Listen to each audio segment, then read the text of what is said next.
Hello বন্ধুরা, শুভ সকাল। আজকে সকাল সকাল উঠে তাড়াতাড়ি আমার রান্না বান্না হয়ে গেছে। মানে গরমের মধ্যে তো আর ভাল লাগছে না, কি করব। আজকে মাছের ঝোল, আলু সেদ্ধ দিয়েছি, ডাল সেদ্ধ দিয়েছি। এ দেখুন, বাটা মাছের ঝোল করেছি। মানে ঝোল মানে কি, ঝাল ঝাল না, ঝোলই বলতে পারেন। একটু আছে, ভাত হয়েছে, আগের দিনের কিছু তরকারি আছে, এই দিয়ে আজকে হয়ে যাবে। আর কিছু রান্না করলাম না। যা গরম দেখুন। আমি ছেলেকে স্কুলে আনতে যাচ্ছি। মানে কি বলবো, আমি মুখটা এইটুখানি জায়গা খুলে রয়েছি, তাতেও মনে হচ্ছে এত গরম, এত গরম, আপনাদেরকে কি বলবো, আর পারছি না।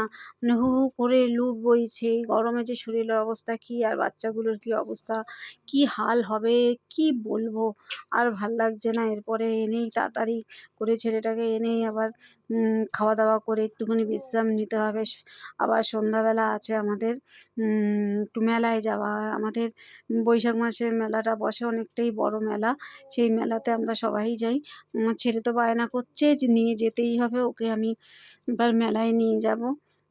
ও যাবে, আমি যাব, আর আমার বর যাবে। ও ছাড়া আমাদের কে আছে, মানে নিয়ে যাওয়ার কে আছে, আমরা ও ওই নিয়ে যাবে। যাই হোক, আমি রেডি হয়ে নিচ্ছি আজকে তাড়াতাড়ি করে, কারণ বেশিক্ষণ ঘুরবো না, আবার পরের দিন স্কুল আছে। আর এই গরমে মেলাতেই যাচ্ছি, মেলাতেও মনে হয় সেদ্ধ হয়ে যাবে, যে গরমে আর কিচ্ছু ভাল লাগছে না। এই ড্রেসটা আমি পয়লা বৈশাখে আমি নিয়েছিলাম, দেখুন কি সুন্দর ড্রেসটা, আমার এত প্রিয় না। এখন সব হাত কাটাগুলো খুঁজে খুঁজে বার করছি। এটা কিন্তু নতুন, এটা আমার পুরনো না। আমার ছেলেও রেডি হয়ে গেছে, আমিও রেডি হয়ে গেছি। এবার আমরা বেরাবো। হচ্ছে পয়লা বৈশাখের একটা মেলা হয় মাঠে, প্রায় 15-20 দিন থাকে এই মেলাতে, প্রায় যাওয়া হয়। আমার খুব ভালো লাগে মেলাটায় যেতে। যে মেলায় আমার জন্য না, বাচ্চাটার জন্য, মানে আমার ছেলের জন্যই যাওয়া। সে এখন নাগরদোলনা চড়বে, গাড়ি চড়বে, অনেক কিছুই চড়বে, সব কিছুই দেখাচ্ছে। কিন্তু এতগুলো কিছু চড়ানো যাবে না, যে ওর বাবা বলেছে যে কোনো একটা আইটেম, এক একটা আইটেমের দাম অনেক। কোথায় এত পয়সা পাবো, বাবারে বাবা, এতগুলো আইটেম দেখাতে হলে, চড়াতে হলে আমি পাগল হয়ে যাবে। তারপরে আছে খাওয়া দাওয়া, আবার কিছু কেনাকাটি। আমার ছেলের মুখটা ওরকম হয়ে গেছে, কারণ ওকে সব কটা চড়াতে হবে। সব কটা তো আর চড়াতে পারলাম না, ওই ট্রেনটাই চড়িয়েছি। এই ট্রেনে এবার উঠবে আমার ছেলে, ওটাই দেখাবো। ওর বাবা টিকিট কেটে আনলো, আমি ছেলেটার মুখটা ছোট হয়ে গেছে, ঠিক আছে, আনলাম, যাও এই ট্রেনটাই চালাও। আমি কোনোদিনও কোনো ইয়েতে উঠি টুঠিনি, আমি পছন্দ করি না। আমি ভয় পাই, আসলে পছন্দ করি না, না ভয় পাই। এই আমার ছেলে গাড়ি চড়তে উঠে গেছে, বা খুব সুন্দর। আমার ছেলের বুকে একটুও ভয় নেই, কি বলবো, সব চড়বে, সব দোলনা, তারপরে ঘূর্ণি, গাড়ি, তা তুমি যাই চড়াবে ও সব চড়বে। ঠিক আছে, ও চড়তে বসে পড়লো, আমি আর ওর বাবা একটুখানি বসে বসে রইলাম। দেখি ছেলে না নামলে আবার কিছু খাওয়া দাওয়া যাবে না, কারণ ছেলেকে ছাড়া তো আমরা কিচ্ছুই খাই না, কখনো না। এবার ও নাগরদোলনা না, এটা হচ্ছে ট্রেন, গাড়িতে করে ঘুরছে।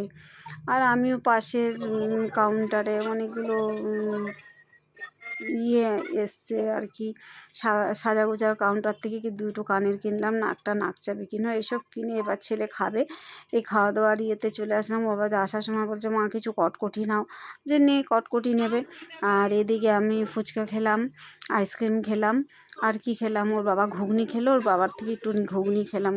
ওর বাবা প্রত্যেকটা জায়গায় গিয়ে একটা করে ঘুগনি খাবে, ঘুগনি না খেলেও তার আবার শান্তি নেই। আর কি, ও বাবা ঘুগনি খাচ্ছে। এবার আমাদের বাড়িতে আসার পালা, কারণ আমরা এবার বাড়িতে যাব, অনেকক্ষণ ঘুরে ফেলেছি। এই দেখুন না, আইসক্রিম, আবার ছেলে আইসক্রিম খাচ্ছে, বললাম আমাদের খাওয়া হয়ে গেছে, এবার ছেলে খাবে। এবার আইসক্রিম খেয়ে ওর বাবার ঘুগনি খাওয়া দাওয়া হয়ে গেছে, এবার পয়সাটা মিটিয়ে আমরা এবার চলে যাব বাড়িতে, কারণ বাড়িতে যেতে হবে। বাড়িতে গিয়ে আবার আমাদের রুটি করতে হবে, রুটি টুটি করে খেয়ে দিয়ে আবার পরের দিন সকাল আছে। তাহলে আজকে আমার এখানেই সমাপ্ত, টাটা, বাই বাই।